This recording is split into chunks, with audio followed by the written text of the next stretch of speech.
Welcome to Abolition Radio, the broadcast outreach of Love Never Fails, inviting you to join the fight to end human trafficking. Oh, give me eyes to see. Oh, give me strength to lead. You give me all I need. So give me courage to believe. Each week, Abolition Radio sheds light on the darkness of modern slavery, celebrates the work of abolitionists who are fighting for freedom, and equips the church to engage in the work of justice with hope rooted in God's Word. Our goal is to see a radio audience become an army of gospel activists. You're in the neighborhoods we live in. You're in the ones we're passing by. You're in the ones we call our neighbors. And the ones who still escape our eyes. Now, here's the host of Abolition Radio, founder and executive director of Love Never Fails, Vanessa Scott. Thanks for the introduction, David. And hello, everyone. This is Vanessa Scott again with Abolition Radio, the broadcast outreach of Love Never Fails. So glad you could join us today. And I'm here in studio with some really wonderful folks I'll be introducing you to in just a second. But before I do, please give a nice hello to Benita Hopkins, my co-host and Love Never Fails education director. Hello, everybody. Hi. Okay, so we're going to go ahead and get started. I want to take a moment to introduce you to the guests that we have in studio with us today. I'll start off with our Love Never Fails Men's Services Director. And as many of you heard in our description of programs a couple weeks back, we are not only focused on young ladies and the impact that human trafficking has in their life, but also on our young men. And we'll be hearing some more about why it is so important. I mean, not only is it the heart of Christ to be worried about all people, but it is also our focus because there is a direct correlation between the way that men are treated in our society and the kind of care that they're receiving and the ways in which they're getting pulled into this issue of human trafficking. So I want to introduce you to, again, our director of Love Never Fails Men's Services, Marty Martinez. Hi, Marty. Hello. Good to be here. Yeah. Thank you very much for inviting me. Yeah, thanks for coming. And then, of course, we have learning advocates, as I mentioned a couple of weeks back. Actually, our last show where we talked more about our education program with Benita. And we have a group of folks that are part of our Youth Commission Against Trafficking, young people that are fighting and taking a stand. And we have learning advocates within that group. And these are folks that are, we once called them survivors, but now we call them thrivers. And you were able to hear from Naomi a couple weeks back and hear her single Broken Dreams. And now we have Christopher Dunk here with us, who we affectionately refer to as Buddy Boy. Hi, Buddy Boy. Hi. And he's asked us to call him that, by the way. We have his permission.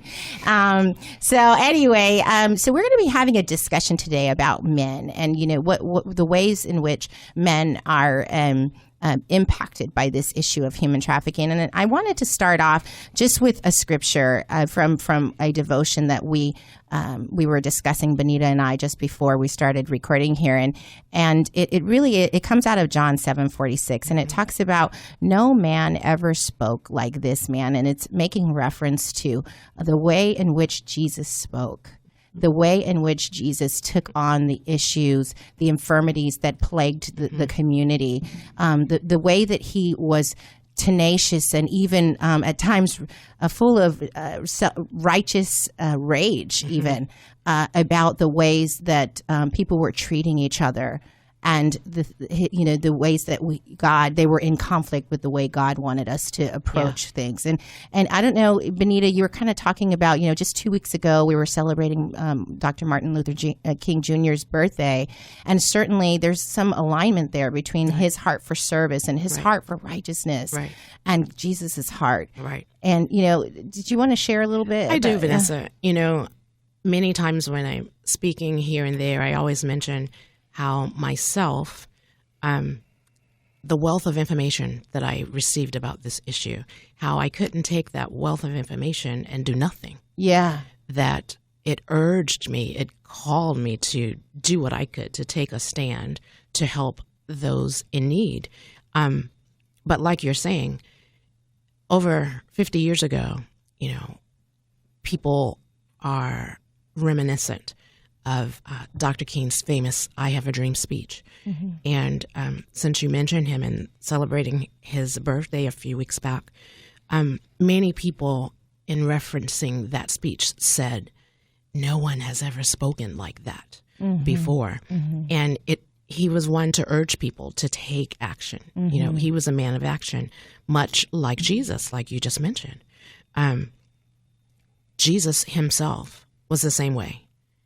And we want to take action, to be those who take action, use this vehicle, this information that we're receiving during our broadcast, and do something, do whatever we can to do about it. And so language to me is key, you know, particularly when we're speaking of the men and the women. I really believe that language is key. In the trafficking circles, pimping is a glorified culture.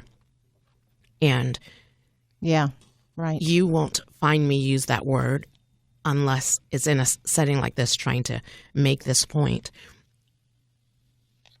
I call them traffickers, perpetrators, which are what they are. Right. Prostitutes. Children are not prostitutes. Yeah, and you're going to hear Marty talk. I mean, that's something that's he's really passionate about. Is that, you know, that I am and too, men, Marty. we Yes. cannot go there. We cannot go there, and we need to choose to use the right language. Yeah. A prostitute is an adult, and in most cases, by choice. A child doesn't choose this life. Yeah. Does not choose this life. And John's. I have a son we call John. His name is Jonathan, but we call him John. He is not a buyer. Yeah. You know, a John. Let's talk about that for a second. You know, the background for that is, you know, John is just a common way to refer to any man. Exactly. You know, and so how is it that a name, you know, someone, it's almost like saying every man is a buyer. Exactly. It's making it too familiar. Generalized, It's making it like, men, they buy. Right. You know, I was watching, I tend to flash back on my teenage years, and as I mentioned in our early first segment, I think that, you know, I had a very artistic background, and I didn't grow up in the church. And so I watched this movie. I watched two movies, Fame and Flashdance. And I was amazed. I'm reflecting back on watching Flashdance as an adult. Right. And I knew that I had been watching that movie as a 12-year-old and 13-year-old. And I was enamored with, they were in essence stripping in that movie. Right. And every guy, it was perfectly acceptable that the bar was filled with all of these guys that were watching these ladies, quote unquote, dance. Right. And, you know, and so it's just like this, it's like a common expectation that men are going to be, as you said, you know, this common name, John. Right. Which is actually someone's name. Exactly. Your son's name. Exactly. And when in actuality, they're rapists. Right. In many cases. Yeah. You know, they're buyers. Call them what they are. Right. You know, not by a generalized name. I agree. So, we, you know, on that point, you know, we're going to talk a little bit about language today. We are going to talk about not only, so you know, I've got some passion about calling them rapists, in particular when they're having sex with a child. Right. Even so, my heart goes out to the men that are ensnared in this, and I've been learning more and more about this.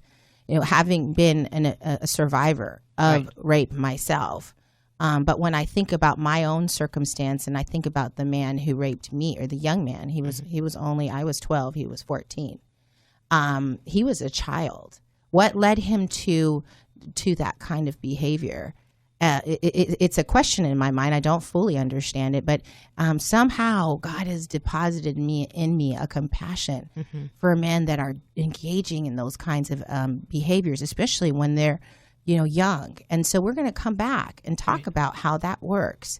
Why are men becoming involved in this? Why are they trapped? That's the question. Why? Yes. And what can we do, to solve it? So we'll be right back here with another session of Abolition Radio, and thanks for being here. We'll be back with more Abolition Radio right after these messages.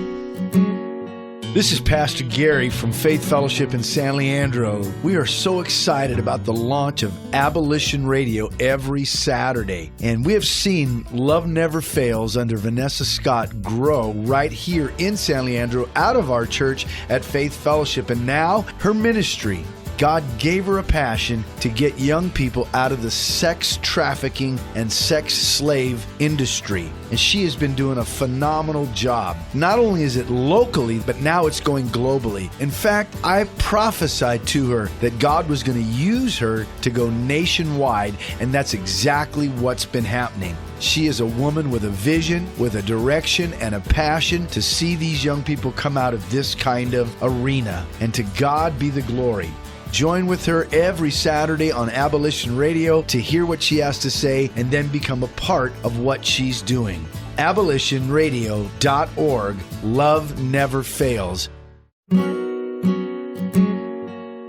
Welcome back to Abolition Radio, where you are invited to join the fight against human trafficking. And welcome back. You're listening to Abolition Radio, the broadcast outreach of Love Never Fails. So again, in the studio with me, I have my co-host, Benita Hopkins. We've got our director of Love Never Fails Men's Services, Marty Martinez. And we've got our learning advocate, Buddy Boy, otherwise known as Chris. Buddy boy. Yeah. So in our last segment, Benita, as we do, we just kind of just started bouncing and going off of each other a little bit. So we didn't give the guys a chance to jump into this conversation. And actually, that is something I wanted, just a good point for us, right? So us ladies, right? We can talk probably like 30, 40 words for every word I don't know what the stat is. There's an actual study that was done. Is. 30, 40 words for every word that a guy says. And sometimes it's difficult for guys to get a word in edgewise. So we did have an event this past 2 weeks ago on a Saturday, and it was called Men Up. And Marty actually spearheaded it. And one of the things I had to do, and I had to instruct my team to do, because we're a group of really powerful, opinionated women. I didn't even come at all. Yeah. I said, listen, ladies, we've got to step back and give some space for Marty and the men to have a discussion about what's going on with the men. And I think we did pretty well. So, but Marty, what do you think? Would you agree? Did we do okay?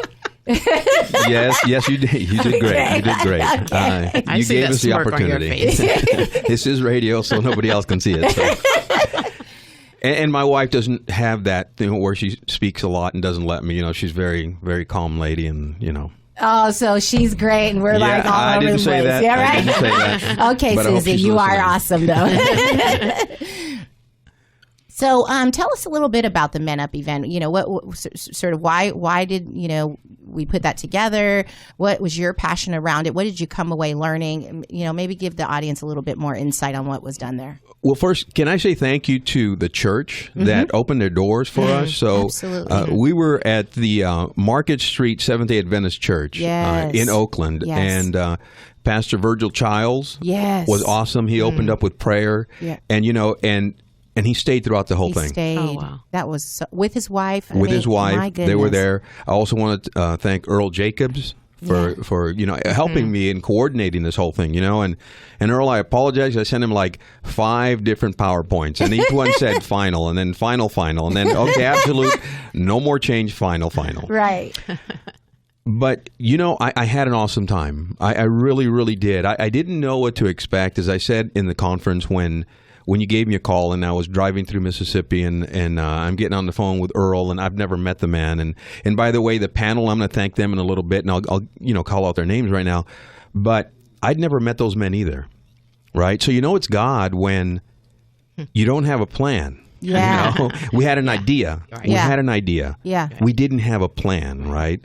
So I'm trying to put the data together and everything, and God showed up, Yes, and he that's did. As he always does. He always does, right? And we're doing his work, right? And you probably hear me say it a couple more times, but we're his hands and feet. Yes, we are.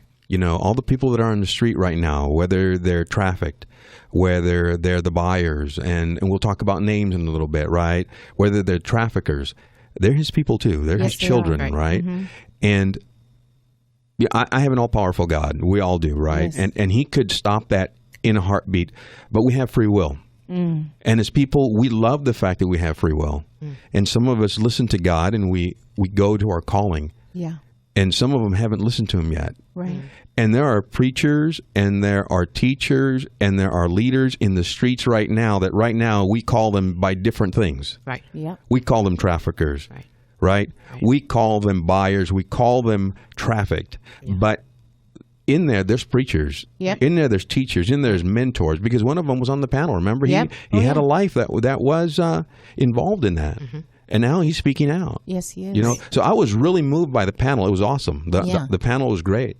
Yeah, yeah. So we had on our panel, we had two thrivers, two adult men who talked about being exploited as one as a child and one as an early in his 18 to 20-year-old age, and or an age of 18 to 20 years old, and also about how he was abused by an older woman and taken advantage of.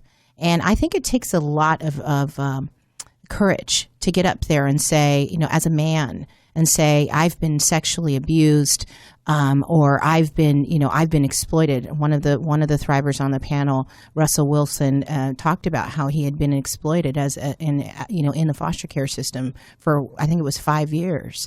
And then Raymond Scott talked about how an older woman took advantage of him as a young man, and how that made him feel. And I think that's key, something you just said. yeah. He was abused by a woman. Yes. Something we tend to not acknowledge No. or recognize. Yeah. We think it's always the other way around. Right. The woman is being violated by the man. Right. But it goes both ways. Absolutely. The one thing I'd like to add to that is this. In society, though, in the movies, it's I hate to say it, but it's pretty cool when a young guy is trained by an older woman. But yeah. it's abuse. Right. It is truly abuse, because that'll start that young man on a road that it's not about love, it's about sex. Yeah. Right? It's distorted, It's right? distorted because if you really think about it, that woman is Yeah. a pedophile, right. Right. right? And she's molding this young man into I don't know how to put it other Grooming than him, right? grooming him, To be an exploiter or be to an be an exploiter. abuser, right? Yes. right? To say, you know what? It's all about sex, because that's why I was picked, right? Yeah. And then he, in turn, or she, because men do it to young ladies, they go into that life. And, that's one thing that really touched me was Russell. Yeah. When he said that he left the life, Yep. because people always say, why are they there? They're walking the street, they can walk away. There's a couple things that Russell really said that really resonated with me. One of them was when I said, they suffer from PTSD. Yes. And he said, no, they suffer from complex PTSD. Yeah. Now, I was doing some research on that, and I'd have to read it up for you, but it's not really recognized. Complex PTSD. PTSD is, but complex is not. And these children are suffering from complex. And the difference is this. It's constant, ongoing abuse, Yep. which is the complex. Right. Yes. And these children are abused every day. Yep. And Right. many in the medical field will say it's far worse. We know that our veterans suffer from PTSD, and God bless them, for serving us Right. in our country. Yeah. But many medical professionals will say it's far worse than the PTSD experienced by a veteran. And if I could just say, so PTSD stands for post-traumatic stress disorder, Right. and one of the things that it's important for people on the call or on the show to know is that it actually, the kinds of experiences that I hear about, and some are worse than others, but it can cause you to detach from your physical body. I mean, that's kind of a form of disassociation, but you don't feel like you're in your body. You may have tingling sensations, or you may become overwhelmed. You can no longer think. You can no longer move. You can't breathe. You start to sweat. You need to go into the dark, or maybe you need to get away from a certain smell or a certain.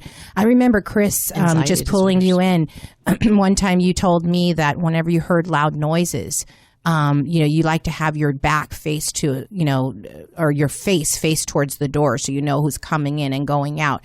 Things like that come up for people that are dealing with PTSD and other disorders that come up from being traumatized in this way. And I don't know if there's anything you'd like to, kind of make reference to. I know we're going to hear some more from you in just a second, but, just along the lines of PTSD. Well, for me personally, I would have to, the whole me looking at the door and all that, it's more for me to find a way out if something bad has happened, to or make something. an escape if you Right, need to. right. Because if somebody that I know from my past comes into a room, I want to be out faster than everyone else, or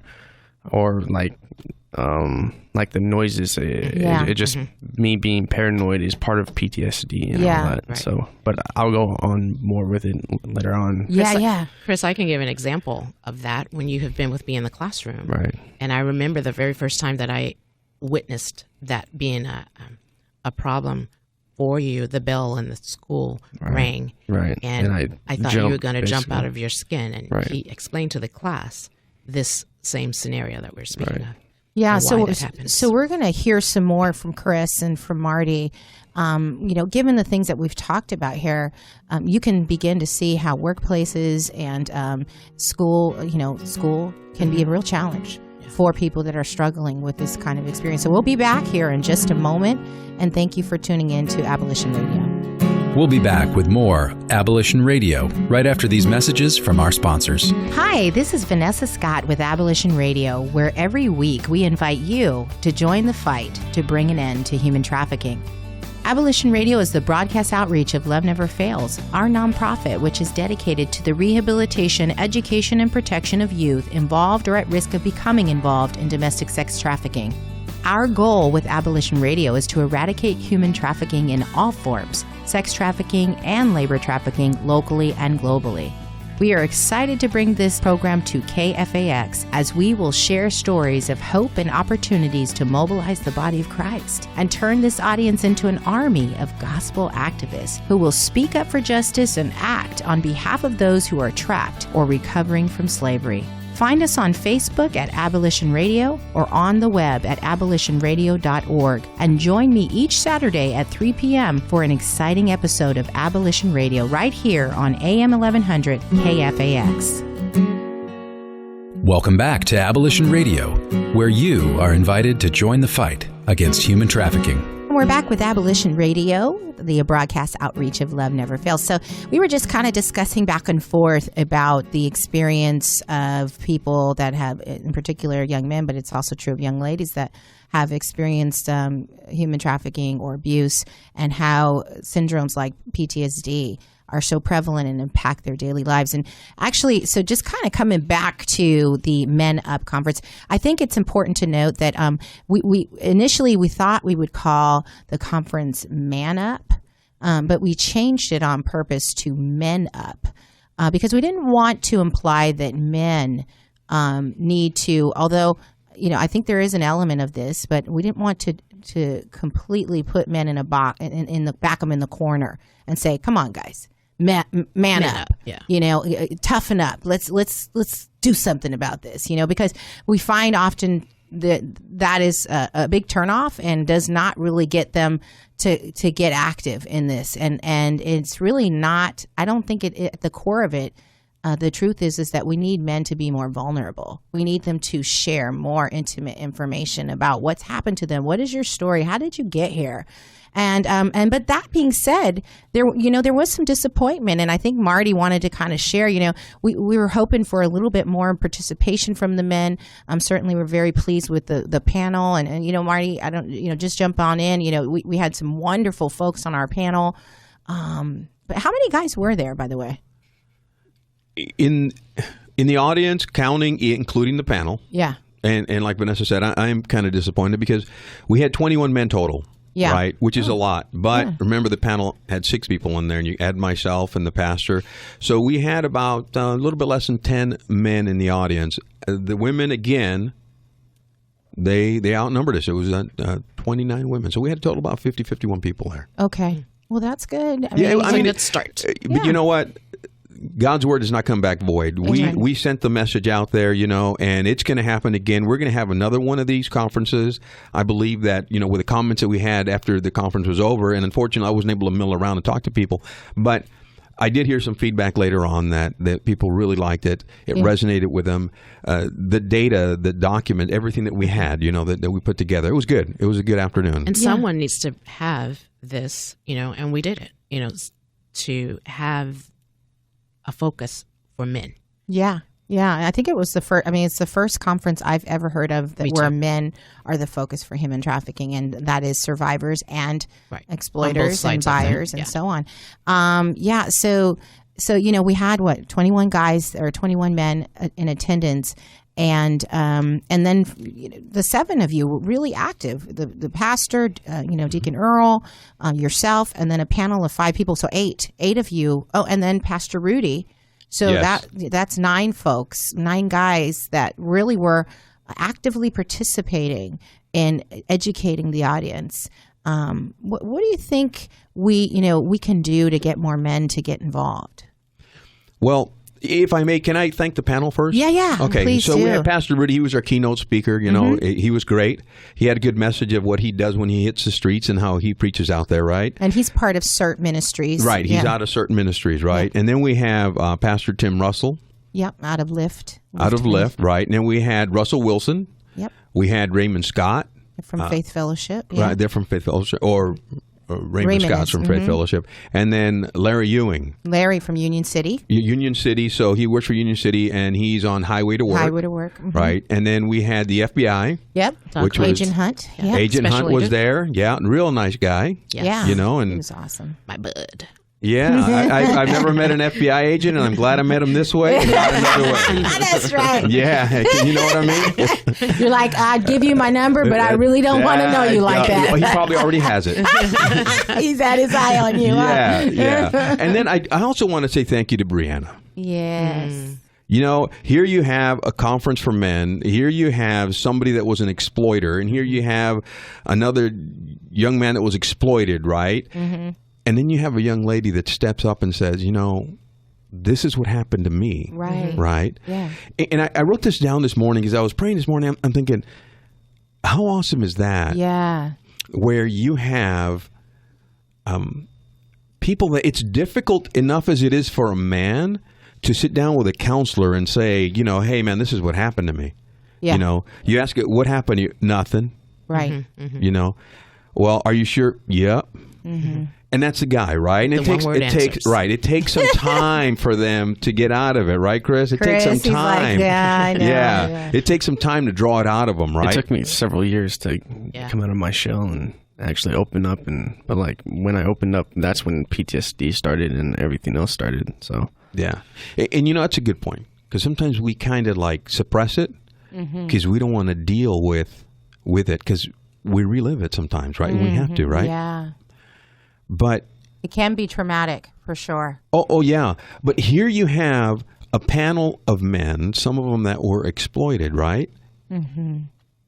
And they're opening up. Yeah. In public. Yeah. And I asked him, one of the questions I believe was, why are you doing that? He said, because I want to prevent somebody else from going through this, right? Yes. Yeah. And one of the statistics that came up was, if you save an exploiter, prevent an exploiter from becoming an exploiter, you've just saved anywhere from 2 to 30 women? 31 women. That's right. 2 to 31 women. Powerful. And him. And him, right? Right. So as I said earlier, right? If they were in prison, we'd be winning them to Christ. Let's win them to Christ now. Yeah.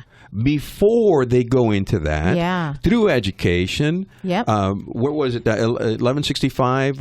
Yep. Senate Bill Into the 1165, schools. right? Exactly. Being able to go into the schools. And that's one thing, right? Yeah. But what do we talk about? What did we say in the thing, right? We said, remember Cabbage Patch Dolls? Remember that? Yeah. Cabbage Patch Dolls, Rubik's Cube, Pet Rock, right? I still have my Pet Rock, I think, somewhere. Oh, if not, I can just pick one up from That's a different show, you got. I can pick up a whole bunch of those. But my point is this. Those things were a fad. People wanted them. You couldn't find them on the shelf, right? Right. But as soon as demand went away, they went away. Right. So what I'd like to do as director of men's services is go after the men through education, so you get rid of the demand.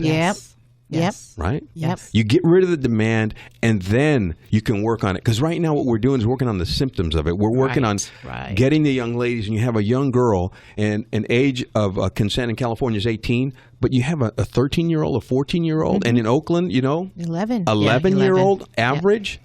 Yeah, 11 years old. And she's charged with the only time in this conference that we use the word that I don't like to use. And Benita, you and I had a conversation. Once I did my research, I realized why. They call her a prostitute. They call, and we talked about names earlier. Yeah.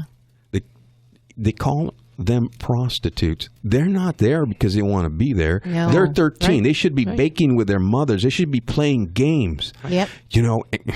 Excuse me. It Board gets to me. games. Yes. It gets to me. It's okay. Because I have 4 daughters. Yeah. And I have a son. And my wife did an awesome job at raising them, because I never take credit for it, because I really wasn't the dad that I should have been.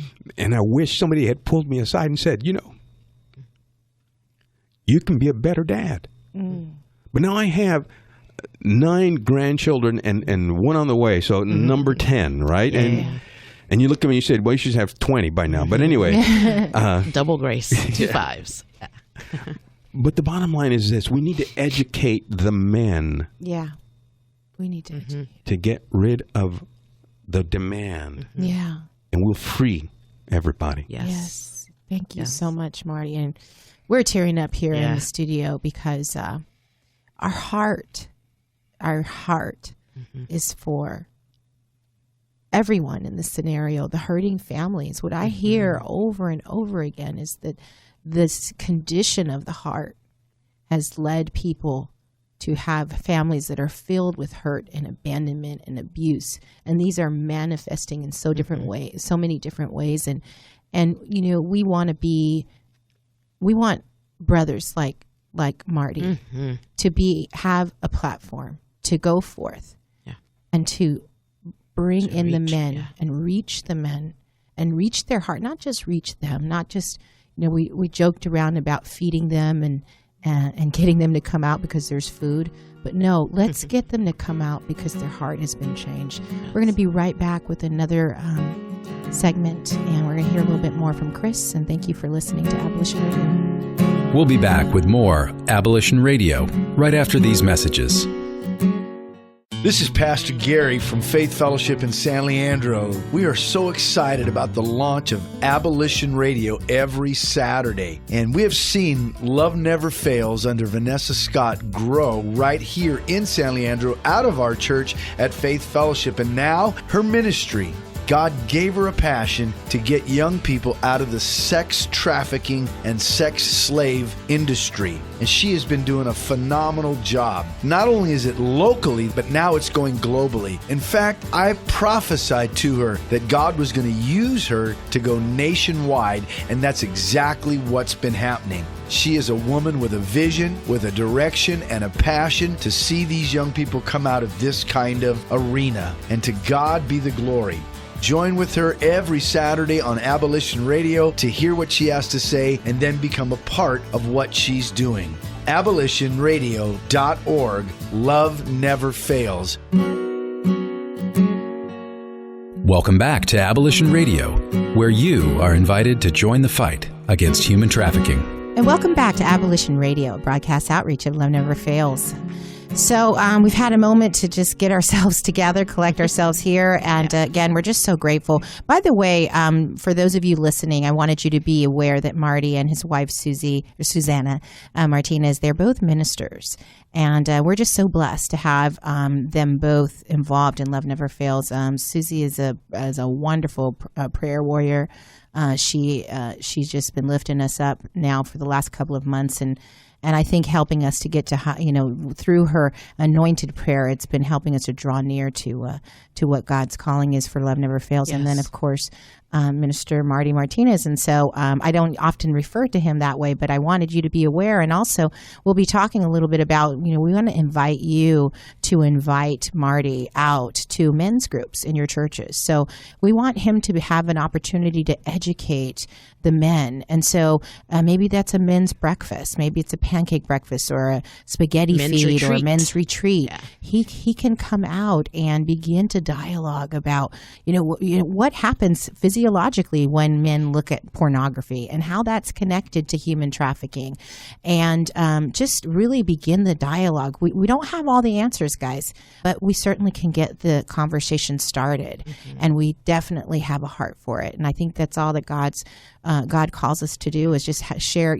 our hearts are broken for what breaks his. So I do want to just give a moment. I'd love to just invite Chris into this conversation. And, we're moving around pretty fast here. And Chris, is wanting to ask some questions and make some comments and just share a little bit about his background. And I think it's important for you guys. Again, Chris shared earlier that and I think it was Chris, or maybe it was Marty, that mentioned about how sharing can cause trauma. It can, kind of reignite trauma. And so I don't, as we talked about before we started, anything that you want to share that would be a healing share for you, we want to hear about. And I know that we've put some things, just so everyone who's listening, we always make sure that people that are sharing have a support system that they're going to, and people that can kind of help them come down after maybe talking about a traumatic experience. And I know Chris has that set up as well for today. So, Chris, what do you want people who are listening to know about human trafficking as a man who has experienced that himself? Well, I probably only want people who's listening to realize that it's not only about young ladies and girls and all that, it's also men and boys who's also being trafficked. Yeah. And people who have been trafficked at a young age as a man, or a boy, I should say, gets confused on their gender.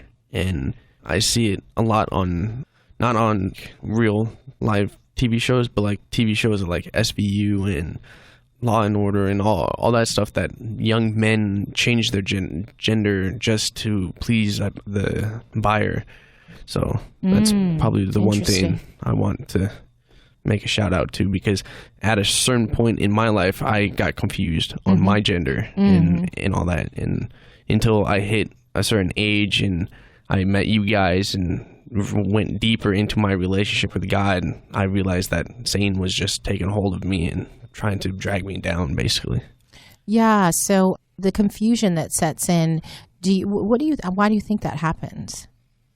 Probably because for me personally, I was raped when I was 5, and ever since then, I wouldn't think that, because I saw my mom doing it with other guys and all that, so I thought, well, maybe I'm supposed to be a girl instead of a guy. So I realized that it confused you that it was your mom that was with the men, and then you were being with the men, but against your will, and as a child. So that really was a hard message for you to understand. That makes a lot of sense to me. So, I grew up by stealing women's clothing from my mom, then from my foster care people, and then from my foster care friends and my family friends and all that stuff, and then got into trouble and all that.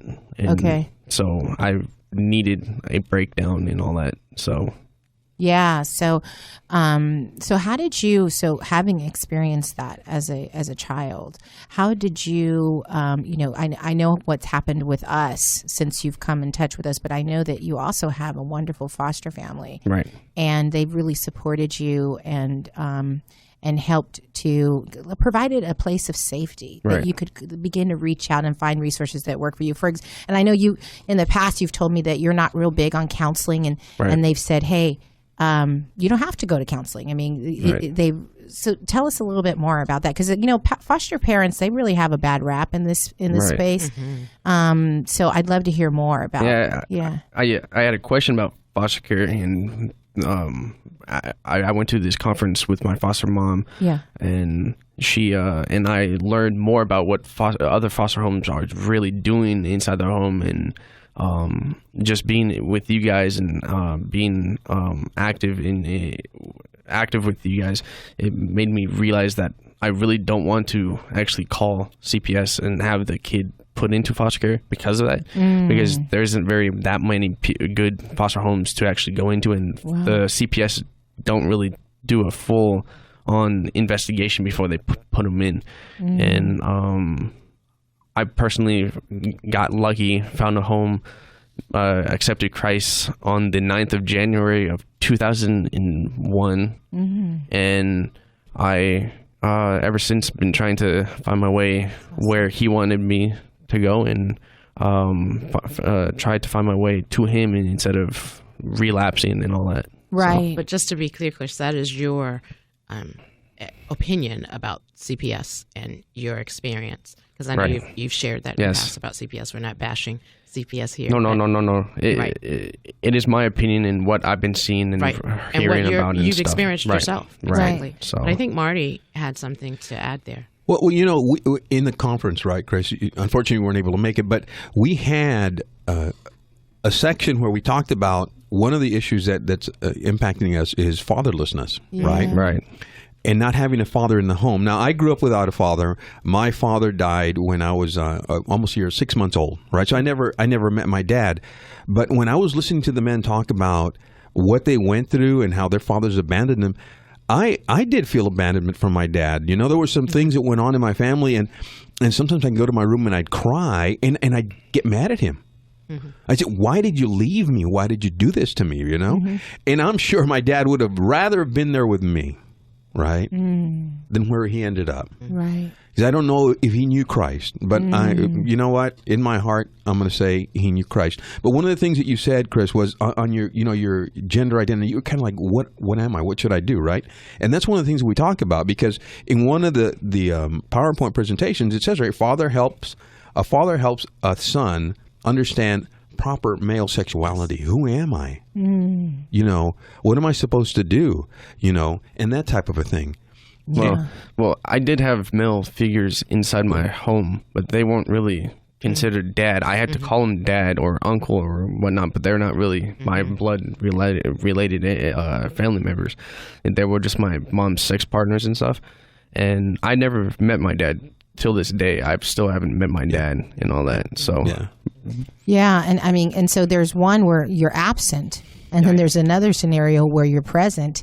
Or maybe there's a stepdad that's present that isn't providing the proper example. Right. In all cases, it's a lack of the true sense of fatherhood, right? That is necessary. Right.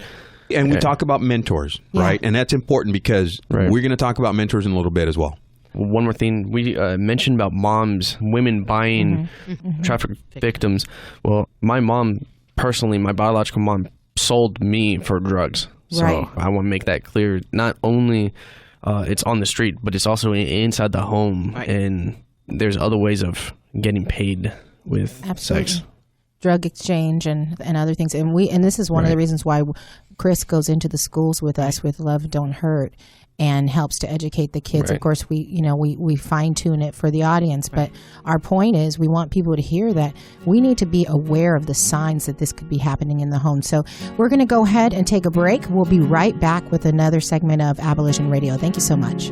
We'll be back with more Abolition Radio right after these messages from our sponsors. Hi, this is Vanessa Scott with Abolition Radio, where every week we invite you to join the fight to bring an end to human trafficking.